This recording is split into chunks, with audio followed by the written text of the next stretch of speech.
Ayun mga idol, dito nga pala ginamit na naman natin ang kinakainisan na tank na si Lolo Franco, at ayan nga buena mano nating nahook si Natalia.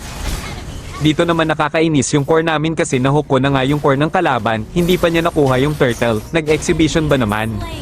Napa-flicker tayo dito kasi low HP na si Wanwan kaya akin itong nabigyan. Tapos yung taong paniki dito tatakbo pa sana pero hindi siya nakaiwas sa hook ni Lolo Franco. At dito kinawawa namin si Wanwan kaya ayun pinauwi na muna namin.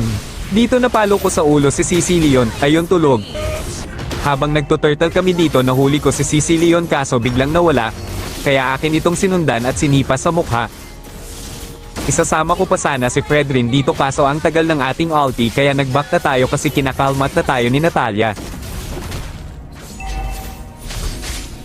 Dito parang walang kwenta yung hook ko kasi ang kunat ng mukha ng nahuhook ko.